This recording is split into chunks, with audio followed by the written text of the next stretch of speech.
All right, so fees versus value. Fees are like the buzziest, funnest. I would love to share a thread with everybody of our Instagram between Brianna and Sam.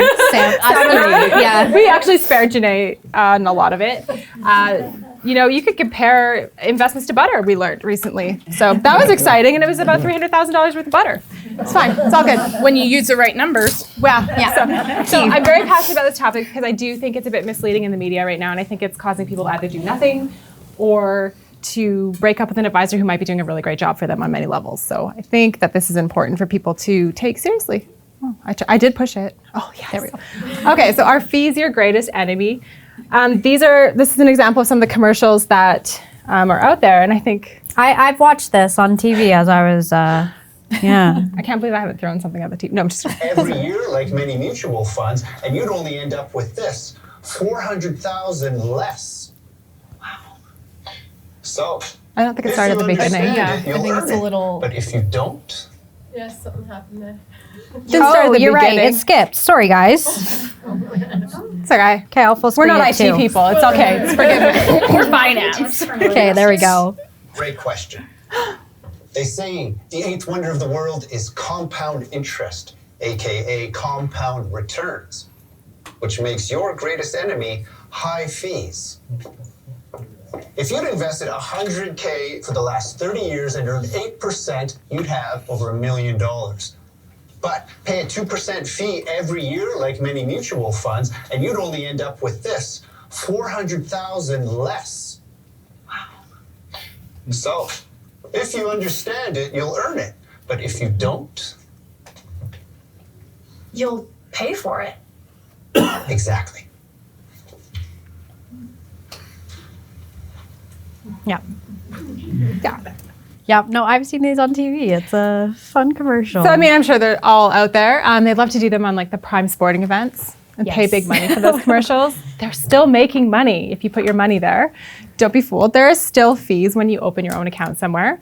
And it's not that you shouldn't do it or that it's wrong. It's just that sometimes it's not just about the fees. So fees are what you're paying and value is what you're getting. So if you are paying somebody to do a bunch of mutual funds for you and you meet with them once every 5 years and you're not getting a lot of value out of that, maybe that isn't the best for you.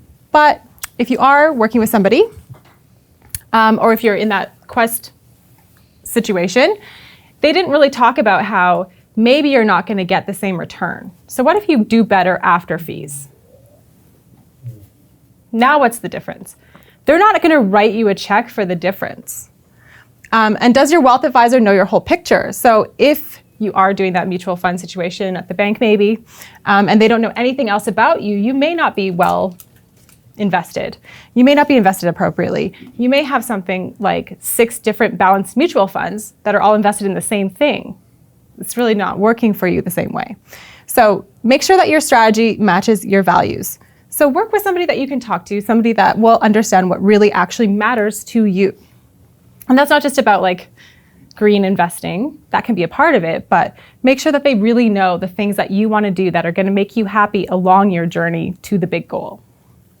So vetting your advisor, this is George Michael. Some people in the room might be in. He's not here, he's not a fan of crowds, but he is here most days. So if you really want to see him, pop by. Make sure that your advisor is someone that you can be fully honest with. There are things that people share with us that I'm not even sure that they'll share with their therapist in some case. Sorry, I'm just being honest. So can you be fully transparent and honest about the things that really matter, what you want, and the things that are holding you back? Do they know what your values are? Are they asking you questions that are getting to the root of like, is time spent important to you? Is vacation important to you? Are your kids the most important thing? Is paying off that house, that was an example given earlier today, paying off the house is your biggest goal. And maybe we could do the math and get you further by splitting that off with investing and paying off the house. But if paying off the house is really your biggest goal, then make sure that that's honored in your plan.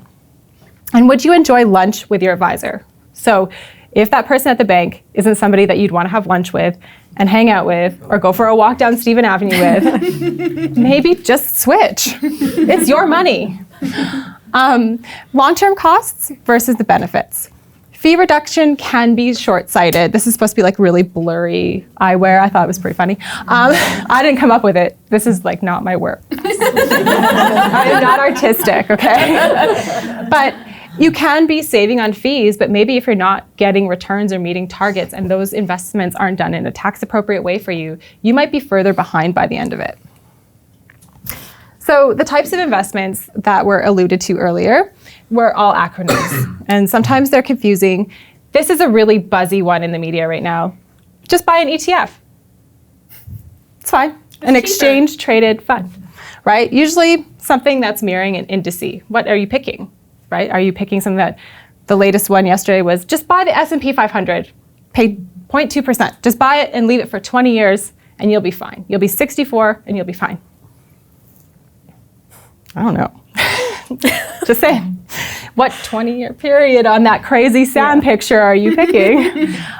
So there were 10,000 ETFs available globally in 2023, and there was only 276 available in 2003. So in 20 years, the space has really changed. And they can be a really important part of your plan. They can be low cost, and they can be effective, just understanding what they are, what you're actually buying, and not just buying it because it's an ETF and someone said buy an ETF.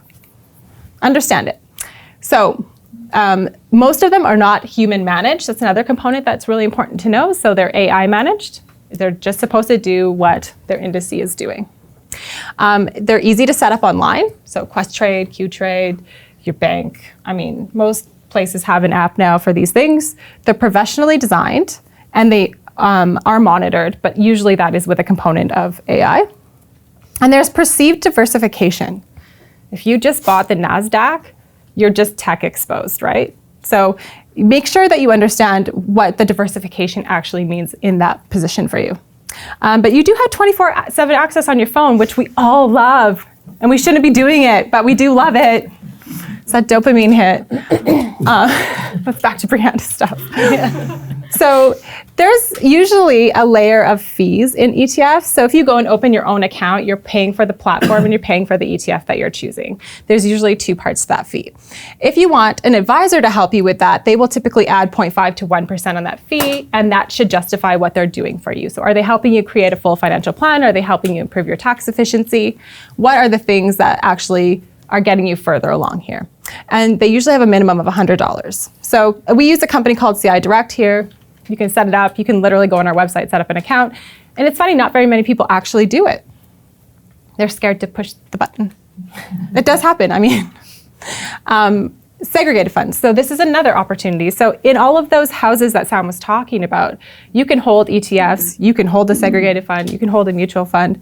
These are all of those little Teslas and Hondas and all the pieces. And none of them are terrible in and of themselves.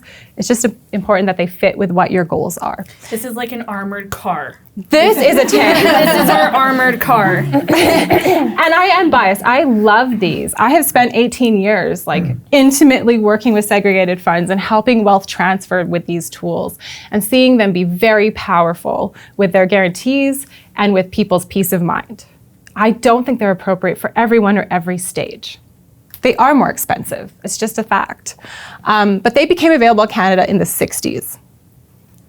So they've been around for a very long time. They're basically a mutual fund with an insurance wrapper on them. And so the extra expense comes with the insurance on it. So it's got a guarantee at maturity and a guarantee at death. 100% or 75% of your deposits are guaranteed at a designated maturity date or on death. The death benefit one sounds really sensational. So if you have 100% of all of the money you've put into that fund, or if you've reset it, which is also something you can do, you can pass away, and if it's down, it will top it up to your named beneficiaries.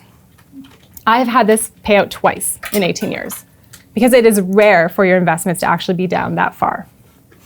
Also, we spend a lot of time resetting the guarantees for people. So if your accounts are higher, we work really hard to make sure that we switch you over and reset your fees, reset your minimums. This is a little bit more complicated, but you can have RSPs, you can have RIF money, you can have liras or LIF money, you can have non-registered money where it's most powerful, and you can have tax-free savings in these accounts. You can also do RESPs in these accounts, not really that sensational, but it is a fact that you can do it. The non-registered is really powerful because If you are downsizing your house, for example, and you have been widowed, you can put all of your money into a non-registered, segregated fund with a maturity benefit or a death benefit guarantee, and you can invest those funds because you likely don't need them for the rest of your retirement.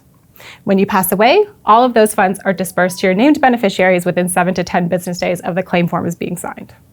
And I have delivered the checks for lots of millions of dollars to families even before they've had their celebrations of life for grandma. And it's a very powerful thing. So if you have ever heard somebody in your life say, oh, I wish I had life insurance and they're older or maybe not very insurable, this is a way for them to actually build that into their plan. They also still have access to the funds. So at some point, we've done some plans where grandma's put money into this for grandkids, for example, and gifted some of it along the way before she passed away. And she's able to do that. So it's really cool. Again, you get all of these really nice features. You can get really great diversification. You can get award-winning fund managers. All of the insurance providers, they vet their fund managers. They're big names that you've heard of like Fidelity, McKinsey, and then sometimes they have internal managers as well. They have the guarantees that we talked about, and they're private. That's another thing. So when you actually pass away and your estate goes through probate, probate is a public process. So we can really actually go and access probated documents if we wanted to. It's not super easy, but it is something that can happen. And creditors especially can go and look in there. But if you have a segregated fund and it pays to named beneficiaries, it's paid as life insurance and it becomes completely private. We do things like set up beneficiary designations so that the 2 kids who are great with the money get all the money up front. The 1 kid who isn't really settled gets an annuity, gets just specific payments, and we can structure all of that. You can avoid really complicated trust planning and expensive trust planning with a segregated fund. So it is powerful, but again, it is a bit more expensive. The seamless wealth transfer and the ability to bypass probate, so that's paying out that benefit before maybe a celebration of life, but there is no probate requirement. It's like life insurance. They passed away, there's a claimant statement, and there's a death certificate, and the money comes out. Estate and legacy planning, it can be used really well for that, and creditor protection. So this is very important as well. We have creditor protection on our registered funds, so RSPs and LIRAs, those types of funds, and sometimes tax-free savings, most of the time. Creditor protection on segregated funds, no matter what house you've put it in. So if something happens, or if you're in a high-risk profession and you are sued, if you have put the money into that segregated fund as a normal course of investing and saving, it'll be protected from that creditor. And it's simplified at the end of the year for tax. So you will get a statement every year for growth on non-registered, and it's really easy to give that to your accountant and understand your taxes, whereas if you have stocks, it's a complicated process. The fee structures, the management expense ratios, that MER, it's 0.99 to 2.39. So 0.99 is more of like your conservative bond fund, cash fund. 2.39 is something like a really big equity fund. So something that's got a lot of activity in it. The average works out to about 1.66, and then an advisor will add their fee on top. That's how we structure it here. There's a $25 minimum contribution for ongoing, or $500 as a lump sum to open an account. So they're pretty attainable. Mutual funds. So taking that basket of funds that would be like in a segregated fund, taking it out, a mutual fund. So 1 in 3 Canadian households, so there's likely people in the room that hold a mutual fund. They're not the devil, like some of these platforms want us to believe, but they're the most common investment product in Canada. And I love them because I come across them all the time. And what's great about that is people have some money saved and it's done something for them. It's not a bad thing. They are super popular. They are really easy to get. They're easy to understand. You can go to any institution and grab some. There's diversification in them. And there's award-winning fund managers. You can actually have the same fund as a mutual fund in a segregated fund. They actually have the mirrored funds. And we do these in partnership with Granite. We don't do mutual funds in-house. And I'll talk about that. So Granite is Andrea. She's second generation, just like we are here. And she does a lot of different investments for people. So she's actually IROC licensed, which means she can buy and sell stock. And she does mutual funds, equities, ETFs, and alternative investments. And she can help with that kind of situation. So if you have somebody it's really appropriate for them to hold a basket of equities because they're in that young, big pink circle from Sam, we were like, go see Andrea. She's doing this so well. She loves stocks, and she loves to do that quant behavior and be at her computer. I love to be with people, so I don't want to do that. And she's good at it, so I don't need to learn that. And we can do joint meetings together. She's actually based out of Winnipeg, but she travels all the time, and she was actually trying to be here tonight. The mutual fund fee structure is a little bit different, but the average fee is 2.1%, and the Canadian population, I don't think they know that. I don't know, maybe they do. Granite charges about 1 to 1.95, depending on what you're invested in, and they don't have a minimum. So that's a really nice option for a lot of people who are just getting started. So comparing these vehicles, I'm not going to name brands, but we can name the brands on the screen. I'm not going to name vehicle brands. I've owned a lot of them. I don't really want to talk about it. But the ETF here, we're using a Vanguard Retirement Income Fund. And we're showing the performance year to date, 6 month, 1 year, 3 year, the management expense ratio, but all of the returns here are net of the fee. So you can see that this Vanguard year to date, this is the November 15th. So the year to date is 7.71% return. The 6 month return is 4.79. The 1 year is 12.55. It's been a great time. I don't know if you've been invested, but it's been fine. And the 3 year is 1.45. If we go to a mutual fund, we have selected two. One is with Canada Life and one is with Royal Bank. The Canada Life one has a year to date of 13.14. The RBC one has a year to date of 13.59. The 1 year, or the 6 month, is 7.4 and 7.8. The 1 year is 16.84 and 18.74. And the 3 year is 4.84 and 4.27 after fees. So their fees are higher, but you still got more. That's when I struggle with the math in those commercials. Then you have a segregated fund with Canada Life, just a balanced one. And the year to date is 9.96. Not very many people are complaining about these numbers. They're not complaining about the 7 either. The 6 month is 16.61, and the 1 year is 16.9. The 3 year is 3.2, so 3 years it's behind the two mutual funds. And then the fee is quite a bit higher, but these are after fees. So if you're somebody looking for those extra layers of protection, this is still a very good vehicle for you. It is still going to manage wealth well. If you don't need those extra layers, we're going to kind of direct you over to these other areas, or maybe have someone like Andrea help you find ETFs that can get this kind of a return, or some individual equities. Can I quickly add something, Crystal? Yeah. A really important thing to understand with the noise in the industry right now, especially commercials, the US operates differently than Canada. Oh, yeah. They are not reporting net of fees. We are. Mm-hmm. And so that's a really important thing, especially if we're seeing certain commercials and depending on what social media you're following. In Canada, it is mandatory that when we say you made 7%, that is after you already paid all the fees. So that's just really important. Yeah, that's a really good point. And I usually I love that point because it's important. A lot of our media is the US. They have the whole population of Canada in California. Yeah. So literally. I mean, we don't really have a big chance out there. Rules. Sometimes, yeah. Yeah, so equities, again, individual stocks. So unlike a fund, you could literally put all of your money into one stock. If you put all of your money into one mutual fund or one segregated fund or even one ETF, you're still buying multiple holdings. So your risk gets spread out differently. But if you're buying one stock, I just want to caution you, sometimes they don't come back and sometimes they don't recover.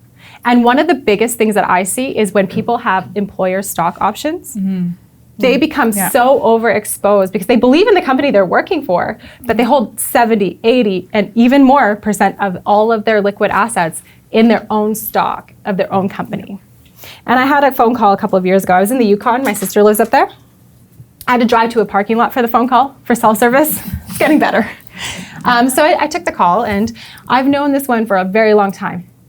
And she said, when I was hired at this company, they offered me stocks at 10 cents US a share, and they offered me 10,000. And I just took them. I didn't think it would be anything. But during COVID, her company exploded. And she said, they're at $17 US a share now. What do I do? Get out. And I said to her, run. I gotta call you right back.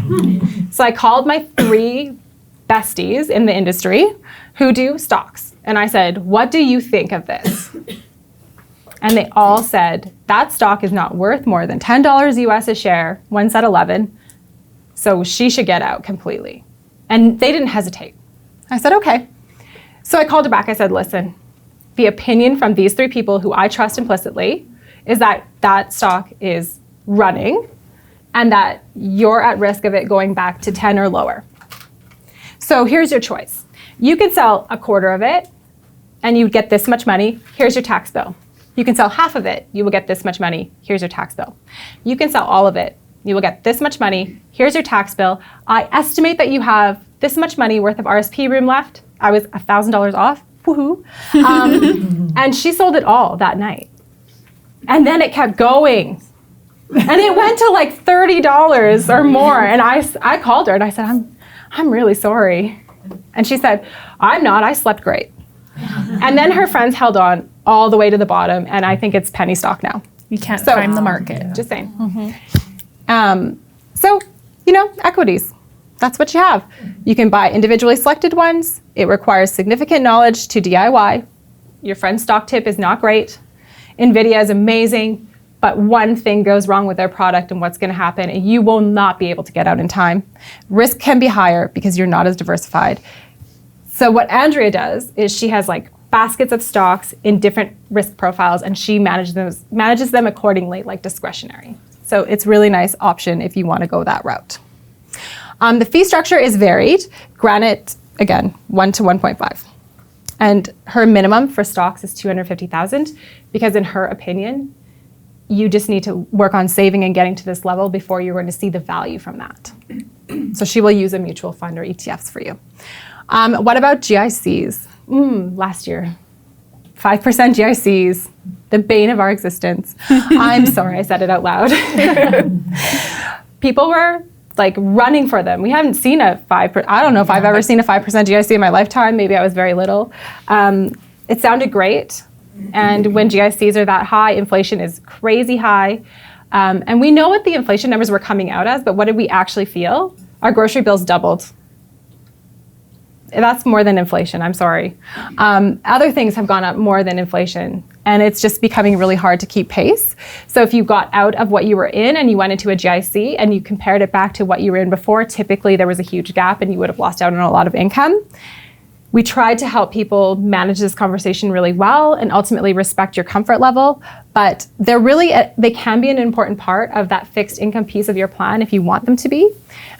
They're short-term, long-term. They're usually locked in for those periods that you select. They can be cashable or redeemable. Sometimes there's a penalty, sometimes there's not. And you can get market-linked ones. And market-linked is basically what Sam said. You have a GIC, but it's linked to a series of assets, and you can get a little bit more than the guarantee. And some of the market-linked ones, the guarantee is 0, so you won't get any growth, but you'll get your return of capital. And some of them have actually a minimum guarantee. They're simple, but they're not diversified. They're guaranteed, they're low risk, but there's not much opportunity. So that opportunity does usually match the risk. And you are at risk of inflation. Usually whatever they're paying, inflation is about that or worse. The current 1-year GIC rate in Canada ranges from 3.35 to 4.05. And they generate 100% interest income. So if you're doing them in a non-registered situation, you're going to be paying income tax, the highest tax rate on your return. We offer them, and we do alternative options as well that might be a little more favorable with a similar risk profile. And this is where I'm going to invite Alex to share with you all. She's from Kinstead Wealth, and she's going to talk about private wealth in a different way than Sam did. Sam was talking about private wealth from like you go to the private wealth office. Yes. Like, we're giving you this extra thing. We can get you a credit card if you lose it in Hawaii in 2 hours. But she's going to talk about how you actually invest in private wealth. So please go for it. Okay, perfect. And you can do whatever order you want. You can press down. Pushing down. You guys Down, Okay. yeah. Awesome. So hi, I'm Alex Wilson. I'm one of the wealth counselors at Kinstead Wealth. Kinstead Wealth, we work with Holden Taylor as a private wealth extension. So we partner with them. We are the investing people. And it works really well from a holistic point of view to have them working with you as a planner and being on your side of the fence. And they come together with us and basically tell us what kind of return we need to get to make sure that you can retire comfortably. But essentially, Kinsted Wealth is, again, like I mentioned, a private wealth discretionary manager. And essentially what that means is that we are legally licensed to be able to manage the portfolio on your behalf. So we don't actually have to call you and say, hey, can we buy 10 of this stock or sell 10 of this stock? What we do is we meet with you, we figure out what your goals are, what the time horizon, like Sam was talking about, all these different things, and we work it into a portfolio that makes sense for you. And essentially, we're managing everything under the hood. And so that works for a lot of people, probably a lot of you in this room.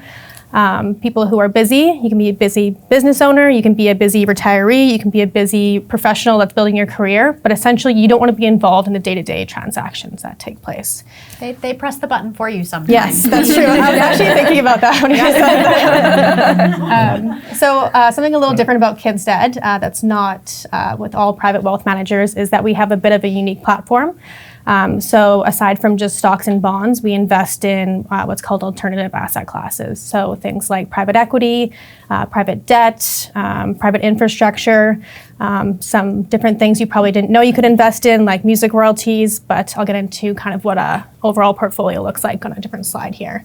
And basically the reason behind this is we believe that you can get an enhanced return by adding different asset classes and having more diversification in your portfolio. And you're going to get a better risk-adjusted return by having less volatility, by having these different asset classes to play with in your portfolio. So if you can see on the left here, that says average Canadian investor. It's a little small there. But you can see there's the blue and then the orange. So the blue is stocks and the orange is bonds. And that is what about 95, if not more, Canadians are invested like. And this is a typical traditional portfolio. And the way that people are invested this way is because you have the equities, that's the growth, and then you have the bonds typically that are kind of the capital preservation side. In the middle, you can see it says ultra high net worth, pension plans, endowment funds. This is what our industry calls the smart money. So this is like the CPP, this is the Ontario Teachers Pension Plan. These are like the billionaires in Canada. This is what their portfolio looks like. So they have the alternative asset classes added in there. A lot of the time it's direct investment. They can go out and buy a building or things like that, but most Canadians can't. And so that's where a portfolio like Kinsted comes into play. So you can invest like the pension plans without having millions and millions of dollars and get a diversified portfolio. Just gonna go back up a slide. I feel like we're really drilling this into people's heads about like the whole differential that you can get by 2%.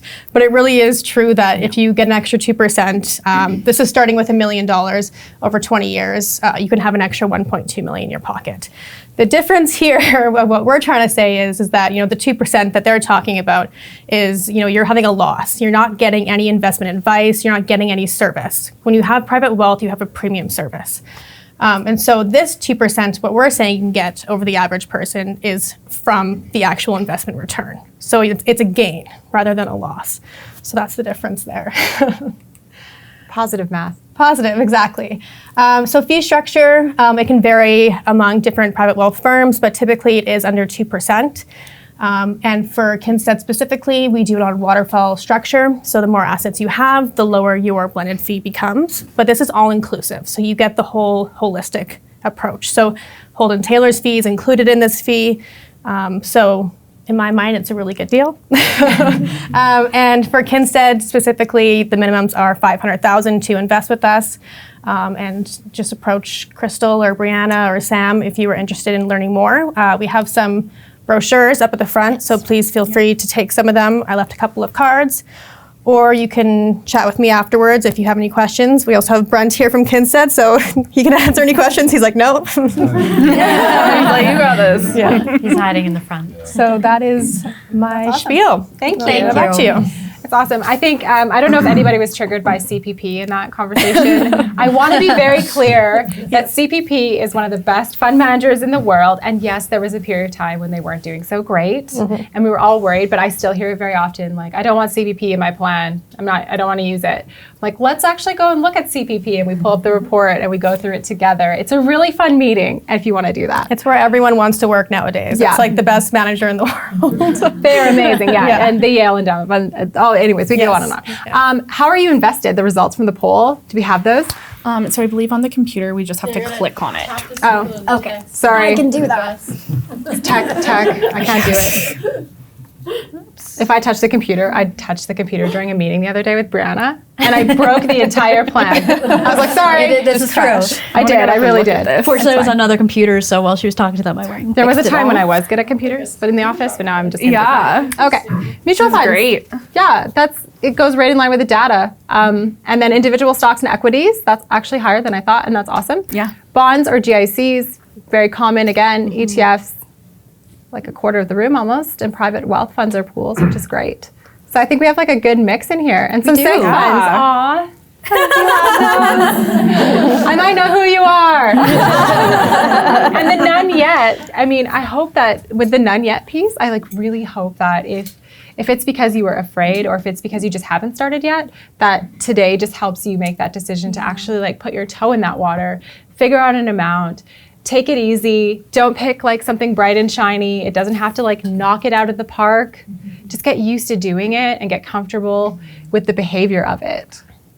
So I think that's great. Yeah, That's great. awesome. Thanks everybody for contributing. Yeah, thank you so much. It's fun to see the stats from people. So value beyond cost, there's more to success than just avoiding fees. And if somebody is making a lot of money in their earning years and they're not being tax efficient and using that to generate wealth for them, then they actually will be very far behind, even if you're paying a 2% fee. Risk management is really important. Using multiple providers, getting advice, getting support, because this is a long journey. You're going to be doing this sometimes for 30 plus years. And so make sure that you get support along the way, especially when life throws you a curveball and you just need to bounce ideas off of somebody. Can you pick up the phone and call somebody? Getting guidance and planning and having a plan that you can refer back to, compare back to, and measure your progress with. And then the referral piece. I mean, it's really great to grow a community. So I think it's a good idea. We have a big network. We brought in some people today. Sam works with us, but again, she has her own company. Kinstead is here today. Canada Life contributed to this presentation. RBC didn't contribute on purpose to this presentation. They're just really easy to pick on. And if the bank ever wanted to like identify me as a target, I'd be like, a new career milestone was achieved today. It's totally fine. These are the programs here. So if you are like in that not started yet phase, we would say you're more of in a preparing program where you just need to find somebody, have a conversation with them, get a short plan on paper, find out where the money could come from to start now, and then make sure that your risk is protected. So if you couldn't work, what's going to happen? If you pass away prematurely or someone that you rely on passes away prematurely, what's going to happen? Do you have all of these things in place? We'll help you softly with those. A confident person is more like a person who's already started. They have a big debt with a mortgage, or they have also some savings going on, but they just want to really dial it in and really take it home.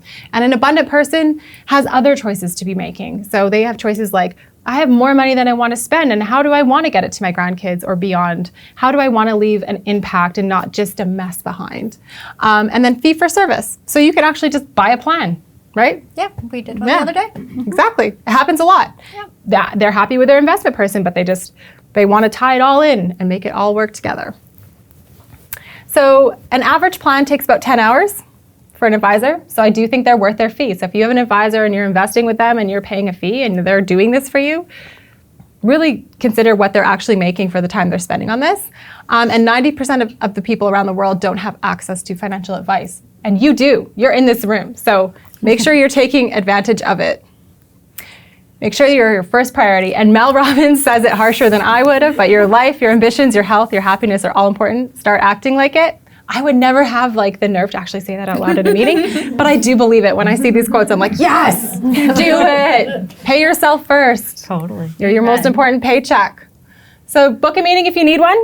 And if you have an advisor and this made you think of them, reach out to them. I'm not here to say that they are doing the wrong job for you, and I will never out you. And if the bank calls and says, why were you there? Let me know, please. Oh my gosh, please let me know.